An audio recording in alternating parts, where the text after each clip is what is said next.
You know, ladies and gentlemen, there's been a lot that catches my attention, especially for most of my videos being that I have low expectations for WWE products, especially around Wrestlemania season where it seems like my expectations couldn't get lower. So already, 5 matches booked for WrestleMania, and we are only a couple weeks left. Has there been any long-term storyline to keep everybody engaged, or at least a relationship that's going to be expected to go for WrestleMania? No. Is there going to be any big gimmick match or any kind of big thing to get some of the guys involved? No. Is there any long-term rivalry that took months of focused development or anything else? No. Is this going to be another 7 to 6 hour mess of a pay-per-view that is going to strike no interest at anywhere in the fans, or people are going to get tired really quickly to the at least fifth, seventh match on the show, and it's not even halfway of the WrestleMania? Maybe yes. It's that low, and I have heard, I have listened, and I've paid attention strictly to most of the pro wrestling fans that are on YouTube, that are outside of YouTube, or have a regular life, or just people that used to be fans, have went on saying that they've just thought that WrestleMania there has been a less of a hype factor. And I have listened to the things about part-timers primarily getting more of the screen time than the main guys on the roster, and how loaded they think they are on the roster comes into a fact that they obviously are too optimistic to the guys that obviously are not that interesting as they think they are. A reliance on the part-timers because there's practically nobody to main event. When the guys said they are the main event, they already got themselves in a bad plot hole in general, bringing back a brand split. And the fact of the matter is they already fucked up their biggest gimmick character they have in a while and already losing in a different country to a guy in his 50s to probably going to main event another WrestleMania since WrestleMania 34. I've been low on energy trying to make up prediction videos, booking. I don't do that type of shit because WWE has nothing to hype. The last time I actually had hype for WrestleMania was WrestleMania 31. The next big thing out of Roman Reigns about to face off against the previous next big thing in Brock Lesnar. Sting was about to have a major, probably long-term feud with Sting. John Cena was about to probably put over the next big thing in Rusev. A top-of-the-line ladder match for the Intercontinental Championship. And a forgettable, and Bray Wyatt probably could beat The Undertaker after Undertaker just came from losing the streak the last year. To put, the next biggest gimmick over out of The Undertaker. That was the most promise I had because Bray Wyatt was new. Rusev was new. Roman Reigns was just getting it from his top form after the Shield split from the previous year. And he was getting himself to be a prime favorite after the Royal Rumble the same year. And now look at it now. It's now 5 years. It's been 5 years after the fact. And most of these guys either downgraded their spot or hasn't picked up any traction since. And now it's nearly the same type of matches, and they do nothing. They still have the Andre the Giant Battle Royal that has picked up no steam. They have this generational thing like the women's division picking up so much steam. They have no one-on-one matches recorded. Since WrestleMania 22? Yeah, that bad. They still do multi-women matches, yet they're trying to think Becky Lynch is the next top thing.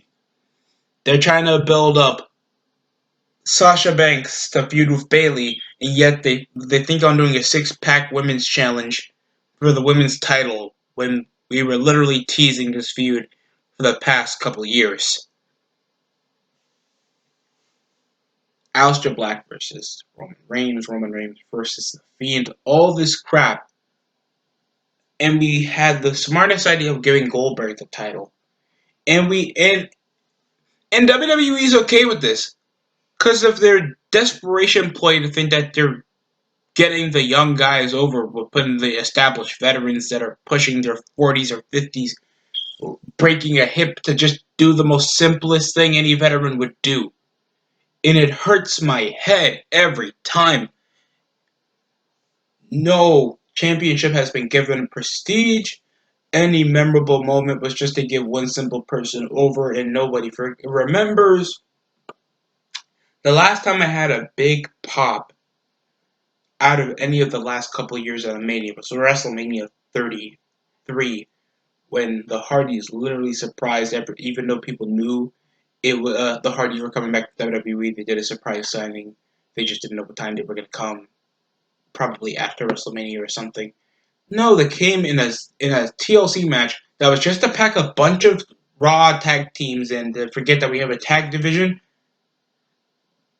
And the Hardys won. All we knew was the Hardy Boys were back. There's going to be a reason to watch Raw, the broken gimmick, all that crap. And they undersold it. Now, Matt Hardy's off to AEW over the past couple of years. He's now off to AEW. Jeff Hardy's just coming back as now a single star on SmackDown. All this crap. How underwhelming it is.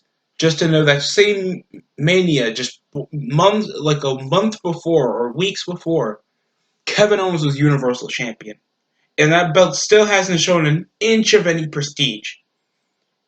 And it has a few household names in Seth Rollins, Goldberg, Brock Lesnar that held it for a majority of its history, Finn Balor that got injured as soon as he won it, Kevin Owens that held it for probably the first longest reign until losing to a few minutes by Goldberg by interference by Chris Jericho, and that belt has no memorable history at all. We almost forgot just months before, just the previous year, that this belt been involved in the most dumbest, controversial, rushed, desperate attempt to get one thing over in a DQ finish in a Hell in a Cell match back at Hell in a Cell 2019. And now I'm thinking to myself, what makes WrestleMania 36 interesting? We know this is just to get Drew McIntyre and The Fiend over Roman Reigns to be a top guy on SmackDown. There's no top women or any interesting, intricate storylines that were long term. So the longest term storyline involved in this is just Shayna Baszler against Becky Lynch for the women's title because they had that little interview before Survivor Series. That's practically it. There's no enticing reason why to watch WrestleMania. The Money in the Bank, I think an ingenious idea to at least push the next top young guy to get a title shot. Got their own pay-per-view. A gimmick match is literally a pay-per-view now, and I hate that. Andre the Giant Memorial Battle Royal does nothing to push anything. It's just a literal reason to just cram mid-card in there. And most of the mid-card have been underwhelming, underdeveloped, or just can't get themselves to get popular. I.e., Braun Strowman, Cesaro, Baron Corbin, Bray Wyatt, and I think Mojo Rawley. Yeah, I think Mojo Rawley won the Andre the Giant Memorial Battle Royal from eliminating Jinder Mahal back at 33. All those guys in purgatory. Braun Strowman, that had the most promise, and all the guys next to Cesaro that was supposed to win a world title that same year they won the Battle Royal, done nothing. There's no reason for that thing to exist, just to forget that we have a mid-card or that we have a roster. And most of the guys' finishing moves that everybody thinks is a jam-packed source of interest an in-depth roster. They're just more athletic than the previous roster that we had back in the mid 2000s. It's sad. It's really sad. That's it. They're just more athletic than the previous roster. More do super kicks, drop kicks. We have a guy like Braun Strowman that's near 7 foot, putting up fucking drop kicks.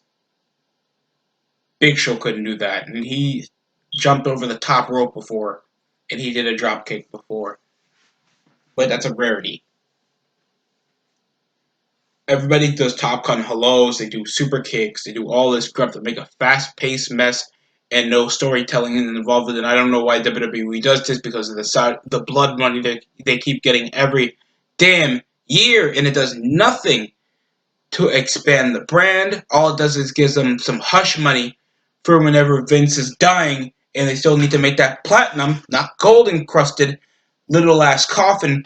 So when the XFL goes under, he dies and Shane dry humps his coffin while Triple H just buries them both and he takes over the company. Either way, nobody's happy. The fans aren't happy. The roster aren't happy. The Revival, the most promising team over most of the tag team division, hasn't been on TV since last fall, and they haven't shown up since. They probably are leaving for either Impact, Ring of Honor, or AEW. Either way, they are happy and they're making themselves some money. They're probably getting more likable than how they've been over the past few years on Raw or SmackDown. And the contingency of making NXT like this third brand is so desperate to a ploy to know that they can't make homegrown talent anywhere now, and how underwhelming the spot of its Wrestlemania. You remember these moments, but none of our recent moments have been memorable. Because we're desperate to cram everything in. Like, you don't need 10, 11 matches to make, like 10, 13, 16 matches to make a show good. Or to think that it's going to consume viewers. You know how short the span, attention span of a human being is, and the smartest thing you idiots do is make a pay-per-view like 5 hours? You know how exhausting that is to the human mind to remember that much wrestling? You know how agitated I was reviewing WrestleMania 35 from the last year, and people still thought that was a good show? It had at least 3 decent matches. Everything else was forgettable.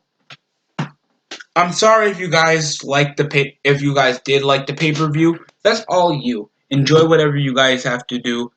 If you want to get over it, just know you guys are in denial because you know damn well you would be rather watching WrestleMania 20 to 29 than watching anything from WrestleMania 32 to 36. So that's out of the question.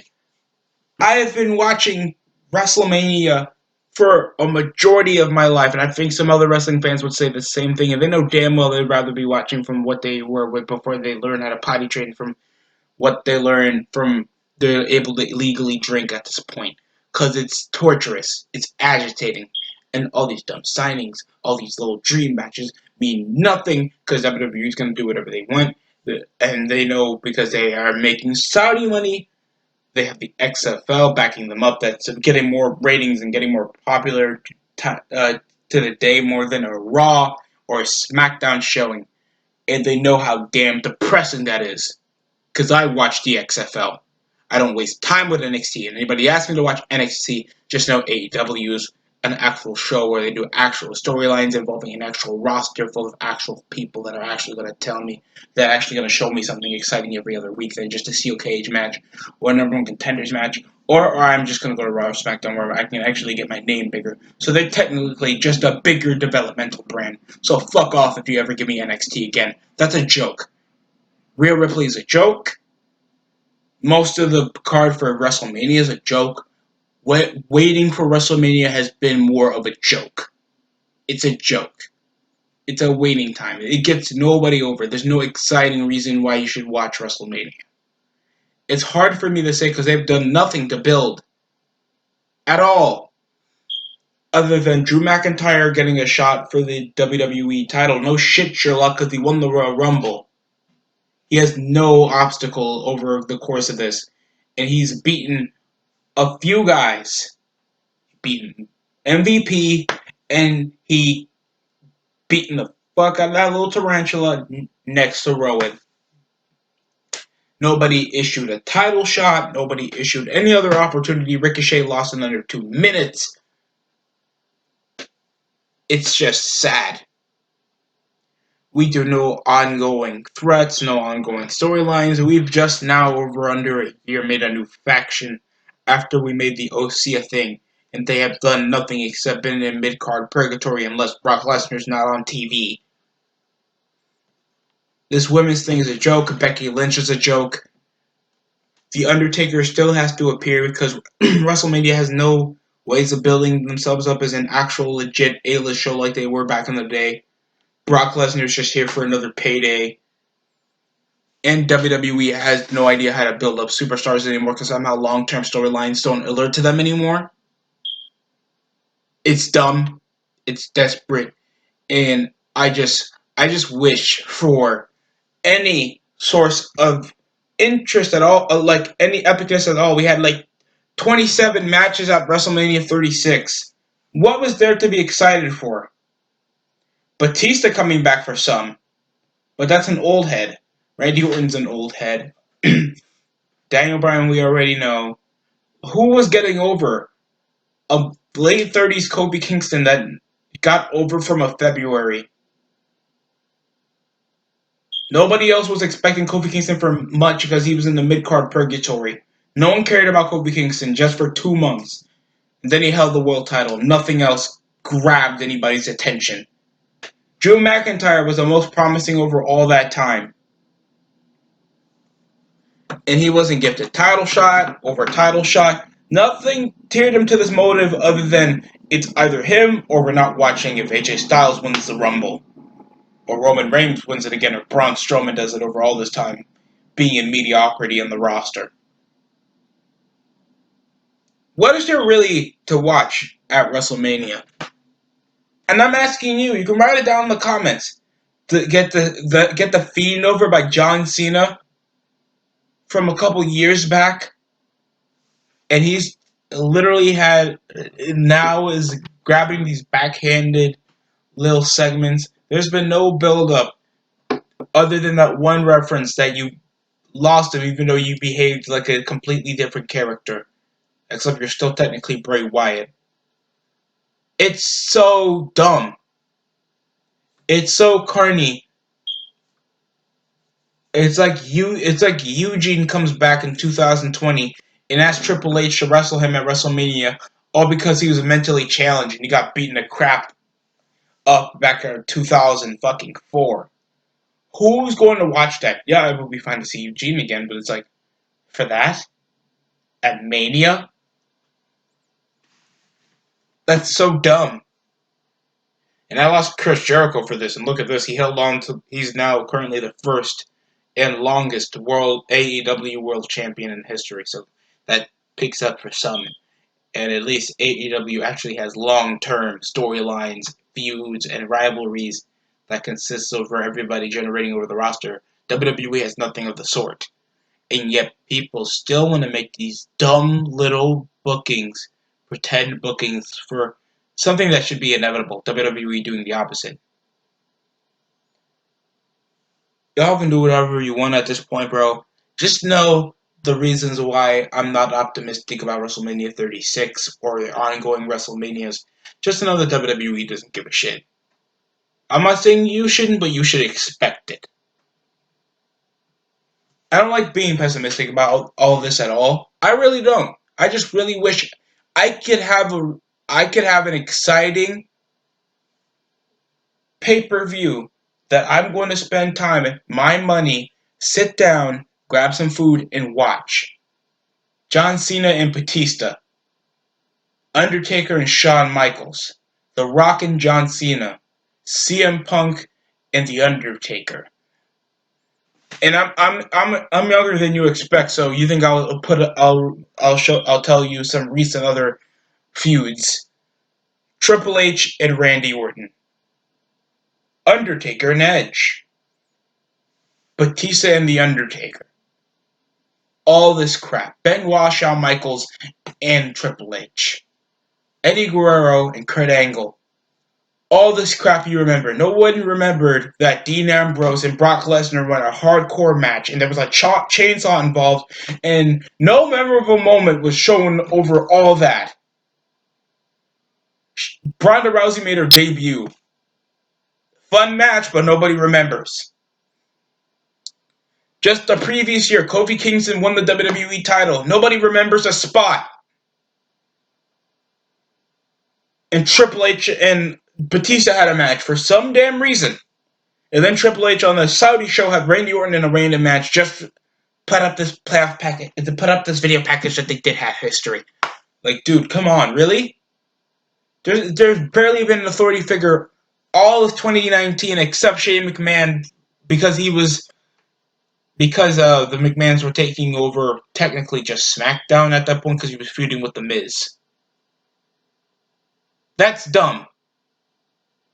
There is no reason why I should waste my money or time, or why any other fans that for the reasons why WrestleMania sucks. Just look at the network subscription declining. People rather do illegal streams or anything else to watch the pay-per-view than waste time on the network. Everybody is in denial for this shit. I am too, because they haven't watched the WWE. I haven't used the WWE network to watch a Mania since just the previous year. Everything else illegally streamed.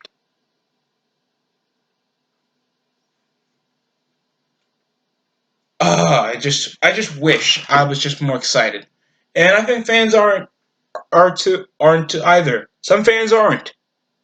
They'll make they'll make the little fantasy bookings. They'll make their little prediction videos. They'll put these little teasers out. They'll think, but they're gonna watch the show and just know how it's always been for the past couple of years. A bit mediocre with a botch here and there, or just a little surprise entrance. Other than that, no one gives a shit about WrestleMania 36, and that's the hard truth. That's it coming from the DST show. I really hope you at least take something out of this and hope for more for WrestleMania 36 to at least be better than you expected over the last couple matches they have, because I really don't give a shit if Charlotte wrestles goddamn Rhea Ripley or Roman Reigns beating up another old person to get himself over, right? Undertaker. That's technically it coming from me. Raw review will come out shortly after Friday Night SmackDown's over, because I need to collect my head, or just Thursday. Either way, I'm trying to get this stuff over quickly before the next week. Thank you, coronavirus. That'll be it coming from me. Join the DST show. Like, comment, and subscribe. And always, always join the nation of domination.